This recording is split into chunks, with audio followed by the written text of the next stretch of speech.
बोलो बृहस्पति देव भगवान की जय हो। प्रिय श्रोताओं, आपका स्वागत है हमारे चैनल भक्ति जागर में। आप सबके लिए हम लाए हैं बृहस्पतिवार व्रत कथा, तो प्रेम से बोलिए बृहस्पति भगवान की जय हो। भगवान बृहस्पति देव की पूजा अर्चना के लिए बृहस्पतिवार को व्रत करके बृहस्पतिवार की व्रत कथा को पढ़ने अथवा किसी दूसरे स्त्री पुरुष द्वारा सुनने की प्राचीन परंपरा है। बृहस्पतिवार का व्रत करने और व्रत कथा सुनने से स्त्री पुरुषों की सभी मनोकामनाएं पूरी होती हैं। इस व्रत से धन संपत्ति की प्राप्ति होती है, निसंतानों को पुत्र प्राप्ति होती है, परिवार में सुख शांति बनी रहती है, सभी आनंद पूर्वक रहते हैं। बृहस्पतिवार व्रत की विधि इस प्रकार से है। बृहस्पतिवार को सूर्योदय से पहले उठकर स्नान आदि से निवृत्त होकर भगवान बृहस्पति देव का स्मरण करते हुए व्रत का प्रारंभ करना चाहिए। उपासक को घर के किसी कक्ष में एक छोटा सा या बड़ा पूजा स्थल बनाकर उसमें भगवान बृहस्पति देव की प्रतिमा की स्थापना करनी चाहिए। घर के समीप किसी मंदिर में जाकर भी बृहस्पति भगवान की पूजा की जा सकती है। भगवान बृहस्पति देव पीले रंग के पुष्प और पूजा के लिए पीले रंग की सामग्री को विशेष रूप से पसंद करते हैं, इसलिए स्नान के बाद पीले रंग के वस्त्र धारण करने का विशेष महत्व बताया गया है। पीले रंग के पुष्प, केले और पीले चंदन से भगवान बृहस्पति देव की पूजा करें। भोजन में चने की दाल, बेसन और दूसरे पीले रंग के खाद्य पदार्थों का ही सेवन करना चाहिए। व्रत करने वाले पुरुष बृहस्पतिवार को दाढ़ी व सिर के बाल ना कटवाए। पूजा के समय भगवान बृहस्पति देव से जो मनोकामना प्रकट की जाती है वह उस मनोकामना को अवश्य पूरी करते हैं। इस व्रत में व्रत कथा पढ़ने और स्मरण करने का भी विशेष महत्व है। बृहस्पतिवार व्रत की कथा प्राचीन समय की बात है। भारत में एक राजा राज्य करता था। वह बड़ा प्रतापी तथा दानी था। वह नित्य प्रति मंदिर में भगवत दर्शन करने जाता था। वह ब्राह्मण और गुरु की सेवा किया करता था। उसके द्वार से कोई भी याचक निराश होकर नहीं लौटता था। वह प्रत्येक गुरुवार को व्रत रखता एवं पूजन करता था। हर दिन गरीबों की सहायता करता, परंतु उसकी यह सब बातें उसकी रानी को अच्छी नहीं लगती थी। वह न व्रत करती और न किसी को एक भी पैसा दान में देती थी। वह राजा से भी ऐसा करने को मना किया करती थी। एक समय की बात है कि राजा शिकार खेलने वन को चले गए। घर पर दासी और रानी थी। उस समय गुरु बृहस्पति साधु का रूप धारण कर राजा के दरवाजे पर भिक्षा मांगने आए। साधु ने रानी से भिक्षा मांगी तो वह कहने लगी, हे साधु महाराज, मैं इस दान और पुण्य से तो तंग आ गई हूँ। इस कार्य के लिए तो मेरे पास समय ही नहीं है और इस कार्य के लिए मेरे पति देव ही बहुत है। अब आप ऐसी कृपा कीजिए कि यह सारा धन नष्ट हो जाए तथा मैं आराम से रह सकूं। साधु रूपी बृहस्पति देव ने कहा, हे देवी, तुम बड़ी ही विचित्र हो। संतान और धन से कोई दुखी नहीं होता, इसको तो सभी चाहते हैं। पापी भी पुत्र और धन की इच्छा करता है। अगर तुम्हारे पास अधिक धन है तो भूखे मनुष्यों को भोजन करवाओ, प्याऊ लगवाओ, ब्राह्मणों को दान दो, धर्मशालाएं बनवाओ, कुआं, तालाब, बावड़ी, बाग, बगीचे आदि का निर्माण कराओ तथा निर्धनों की कुंवारी कन्याओं का विवाह कराओ। साथ ही यज्ञ आदि करो। इस प्रकार के कर्मों से आपके कुल का और आपका नाम परलोक में भी सार्थक होगा एवं तुम्हें स्वर्ग की प्राप्ति होगी। परंतु रानी साधु की इन बातों से खुश नहीं हुई। उसने कहा, हे साधु महाराज, मुझे ऐसे धन की आवश्यकता नहीं जिसको मैं अन्य लोगों को दान देती फिरूं तथा जिसको रखने और संभालने में ही सारा समय नष्ट हो जाए। साधु ने कहा, हे देवी, यदि तुम्हारी ऐसी ही इच्छा है तो जैसा मैं तुम्हें बताता हूँ तुम वैसा ही करना। बृहस्पतिवार के दिन घर आंगन को गोबर से लीपना, अपने केसों को पीली मिट्टी से धोना, केसों को धोते समय स्नान करना, राजा से कहना वह हजामत करवाए, भोजन में मांस मदिरा खाना, कपड़े धोबी के यहाँ धुलने देना। इस प्रकार 7 बृहस्पतिवार करने से तुम्हारा सारा धन नष्ट हो जाएगा। यह कहकर साधु रूपी महाराज बृहस्पति देव अंतर्ध्यान हो गए। रानी के साधु के कहने के अनुसार 7 बृहस्पतिवार तक वैसा ही करने का विचार किया। साधु के बताए अनुसार कार्य करते हुए केवल 3 बृहस्पतिवार ही बीते थे कि उसकी समस्त धन संपत्ति नष्ट हो गई। भोजन के लिए दोनों समय परिवार तरसने लगा तथा सांसारिक भोगों से दुखी रहने लगा। तब राजा रानी से कहने लगा कि हे रानी, तुम यहाँ पर रहो, मैं दूसरे देश को जाता हूँ, क्योंकि यहाँ पर मुझे सभी मनुष्य जानते हैं, इसलिए मैं यहाँ पर कोई काम नहीं कर सकता। मैं अब परदेश जा रहा हूँ, वहाँ कोई काम धंधा करूंगा, शायद हमारे भाग्य बदल जाए। ऐसा कहकर राजा प्रदेश चला गया। वह वहां जंगल से लकड़ी काट कर लाता और शहर में बेचता। इस तरह जीवन व्यतीत करने लगा। इधर राजा के बिना रानी और दासियां दुखी रहने लगी। किसी दिन भोजन मिलता और किसी दिन जल पीकर ही रह जाती। एक समय रानी और दासियों को 7 दिन बिना भोजन के व्यतीत करने पड़े। तो रानी ने अपनी दासी से कहा, हे दासी, यहाँ पास ही के नगर में मेरी बहन रहती है, वह बड़ी धनवान है। तू उसके पास जा और वहां से 5 सेर बेजर मांग कर ले आ, जिससे कुछ समय के लिए गुजारा हो जाएगा। दासी रानी की बहन के पास गई। रानी की बहन उस समय पूजा कर रही थी। बृहस्पतिवार का दिन था। दासी ने रानी की बहन से कहा, हे रानी, मुझे आपकी बहन ने भेजा है, मुझे 5 सेर बेजर दे दो। दासी ने यह बात अनेक बार कही, परंतु रानी की बहन ने कोई उत्तर नहीं दिया, क्योंकि वह उसमें बृहस्पतिवार की कथा सुन रही थी। जब दासी को रानी की बहन से कोई उत्तर नहीं मिला तो वह बहुत दुखी हुई, उसे क्रोध भी आया। वह लौटकर रानी से बोली, हे रानी, आपकी बहन बहुत ही घमंडी है, वह छोटे लोगों से तो बात भी नहीं करना चाहती। मैंने उससे कहा तो उसने कोई उत्तर नहीं दिया, मैं वापस चली आई। रानी बोली, हे दासी, इसमें उसका कोई दोष नहीं है। जब बुरे दिन आते हैं तब कोई सहारा नहीं देता। अच्छे बुरे का पता तो विपत्ति में ही लगता है। जो ईश्वर की इच्छा होगी वही होगा, यह सब हमारे भाग्य का दोष है। उधर रानी की बहन ने सोचा कि मेरी बहन की दासी आई थी, परंतु मैं उससे नहीं बोली, इसे वह बहुत दुखी हुई होगी। अतः कथा सुन और विष्णु भगवान का पूजन समाप्त कर वह अपनी बहन के घर आई और कहने लगी, हे बहन, मैं बृहस्पतिवार का व्रत कर रही थी, तुम्हारी दासी हमारे घर गई थी, परंतु जब तक कथा होती है तब तक हम लोग न उठते हैं और न बोलते हैं, इसलिए मैं नहीं बोली। दासी क्यों गई थी, कहो। रानी बोली, बहन, हमारे घर अनाज नहीं था, वैसे तुमसे कोई बात छिपी नहीं है, इस कारण मैंने दासी को तुम्हारे पास 5 सेर बेजर लेने के लिए भेजा था। रानी की बहन बोली, बहन देखो, बृहस्पति भगवान सबकी मनोकामना पूर्ण करते हैं, देखो शायद तुम्हारे घर में भी अनाज रखा हो। यह सुनकर दासी घर के अंदर गई तो वहां उसे एक घड़ा बेजर भरा मिल गया। उसे बड़ी हैरानी हुई, क्योंकि उसने एक एक बर्तन देख लिया था। उसने बाहर आकर रानी को बताया। दासी अपनी रानी से कहने लगी, हे रानी, देखो, वैसे हमको जब अन्न नहीं मिलता तो हम रोज ही व्रत करते हैं, अगर इनसे व्रत की कथा और विधि पूछ ली जाए तो उसे हम भी कर लिया करेंगे। दासी के कहने पर रानी ने अपनी बहन से बृहस्पति व्रत के बारे में पूछा। उसकी बहन ने बताया, हे रानी बहन, बृहस्पतिवार को सूर्योदय से पूर्व उठकर स्नान करके बृहस्पतिवार का व्रत करना चाहिए, लेकिन उस दिन सिर नहीं धोना चाहिए। बृहस्पतिवार के व्रत में चने की दाल और मुनक्कों से विष्णु भगवान का केले के वृक्ष की जड़ में पूजन करे तथा दीपक जलावे। उस दिन एक ही समय भोजन करे, भोजन के लिए खाद्य पदार्थ का करे तथा कथा सुने। इस प्रकार व्रत करने से गुरु भगवान प्रसन्न होते हैं, अन्न पुत्र धन देते हैं। इस तरह व्रत और पूजन की विधि बताकर रानी की बहन अपने घर लौट गई। रानी और दासी दोनों ने निश्चय किया कि वे बृहस्पति देव भगवान का पूजन जरूर करेंगी। 7 दिन बाद जब बृहस्पतिवार आया तो उन्होंने व्रत रखा। गुड़साल में जाकर चना और गुड़ बीन लाई तथा उसकी दाल से केले की जड़ में विष्णु भगवान का पूजन किया। अब भोजन कहाँ से आए, दोनों बड़ी दुखी हुई, परंतु उन्होंने व्रत किया था, इस कारण बृहस्पति देव भगवान प्रसन्न थे। वे एक साधारण व्यक्ति के रूप में 2 थालों में सुंदर पीला भोजन लेकर आए और दासी को देकर बोले, हे दासी, यह भोजन तुम्हारे और रानी के लिए है, तुम दोनों करना। दासी भोजन पाकर बड़ी प्रसन्न हुई और रानी से बोली, रानी जी, भोजन कर लो। रानी को भोजन आने के बारे में कुछ पता नहीं था, इसलिए वह दासी से बोली, जा तू ही भोजन कर, क्यों तू हमारी व्यर्थ में हंसी उड़ाती है। दासी बोली, एक व्यक्ति अभी भोजन दे गया है। रानी कहने लगी, वह तुम्हारे लिए ही दे गया है, तू ही भोजन कर। दासी ने कहा, वह व्यक्ति हम दोनों के लिए 2 थालों में भोजन दे गया है, इसलिए मैं और आप दोनों ही साथ साथ भोजन करेंगी। फिर दोनों ने गुरु भगवान को नमस्कार कर भोजन प्रारंभ किया। उसके बाद से वे प्रत्येक बृहस्पतिवार को गुरु भगवान का व्रत और पूजन करने लगी। बृहस्पतिवार की कृपा से उनके पास धन हो गया, परंतु रानी फिर पहले की तरह से आलस्य करने लगी। तब दासी बोली, देखो रानी, तुम पहले भी इसी प्रकार आलस्य करती थी, तुम्हें धन के रखने में कष्ट होता था, इस कारण से भी धन नष्ट हो गया।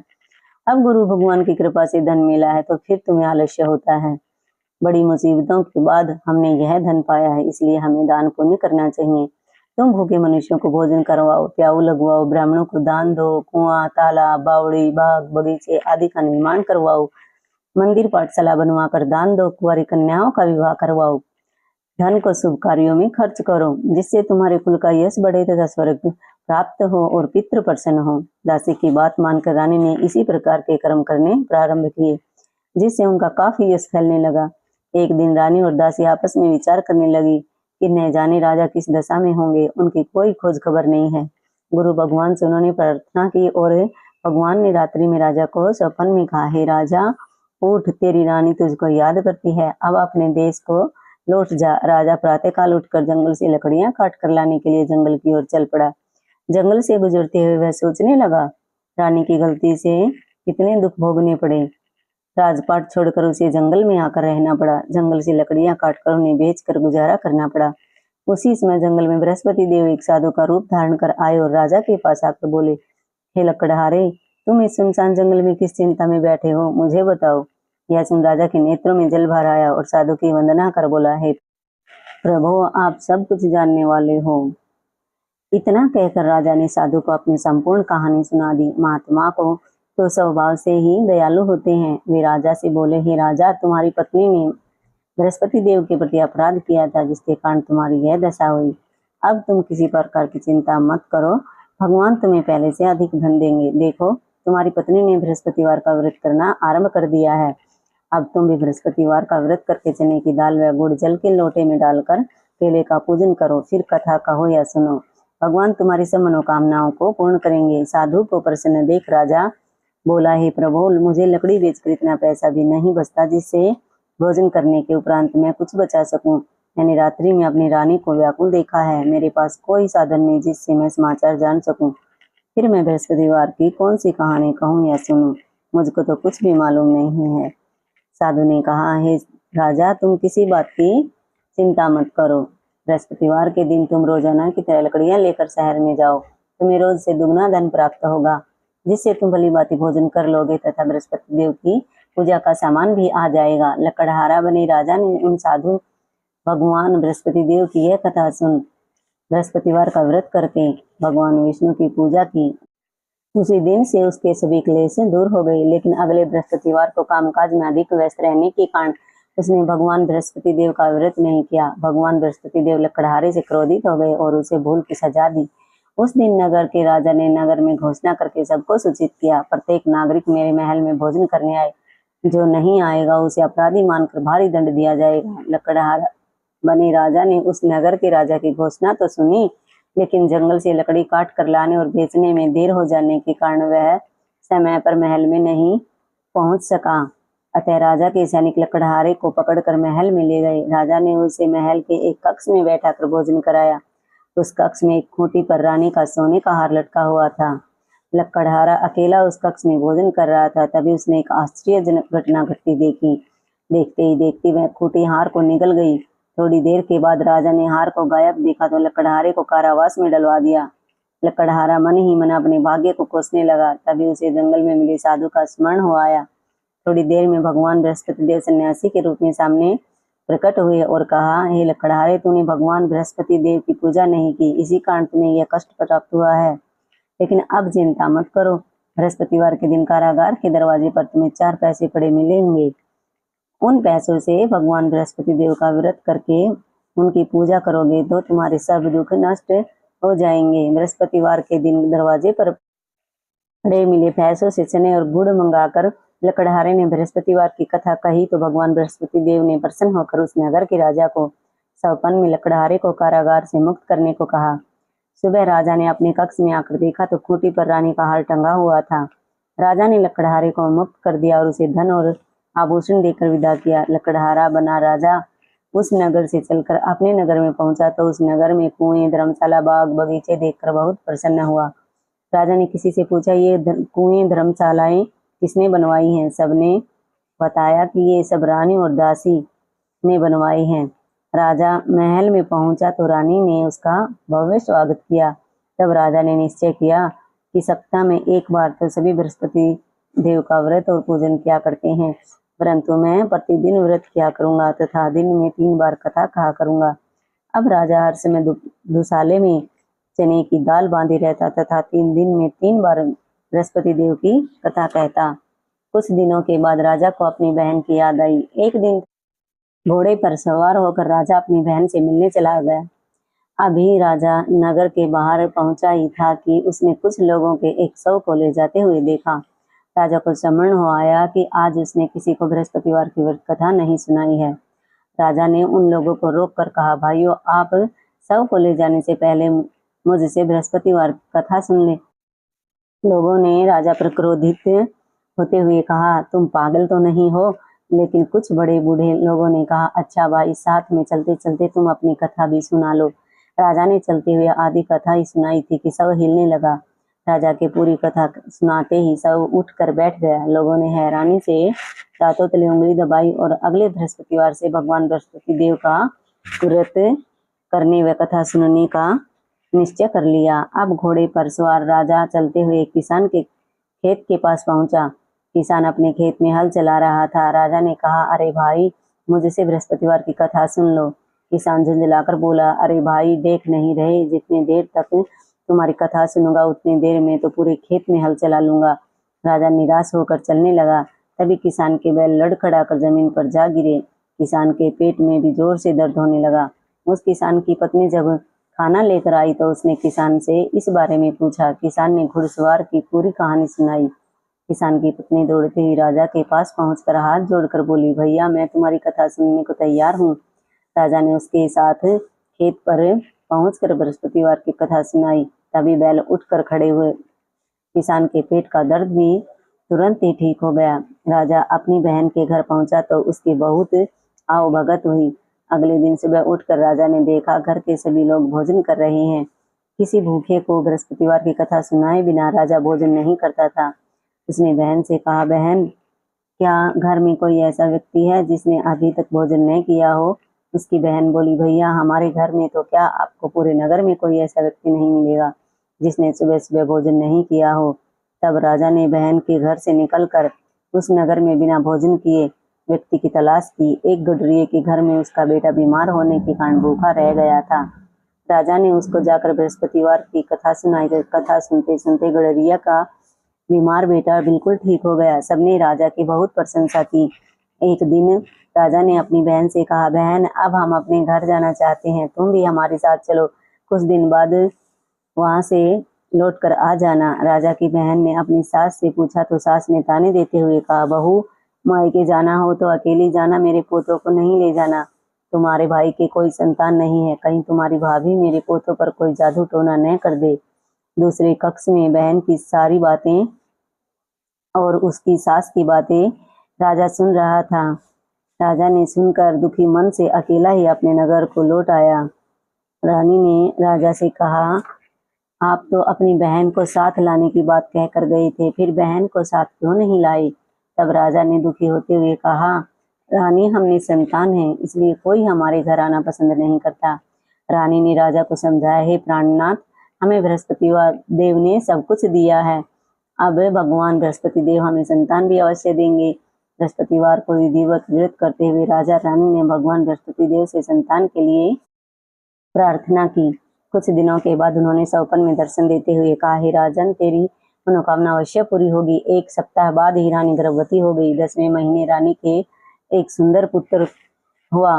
राजा रानी जीवन पर्यंत बृहस्पतिवार का व्रत करते रहे। उनके घर में धन की वर्षा होती रही। इस तरह आनंद पूर्वक जीवन यापन करते हुए राजा रानी भगवान बृहस्पति देव के अनुकंपा से मोक्ष को प्राप्त करके सीधे वैकुंठ धाम पहुंच गए। बृहस्पतिवार को विधिवत व्रत करके जो स्त्री पुरुष भगवान विष्णु की पूजा करते हैं, भगवान उनकी सभी मनोकामनाएं पूर्ण करते हैं।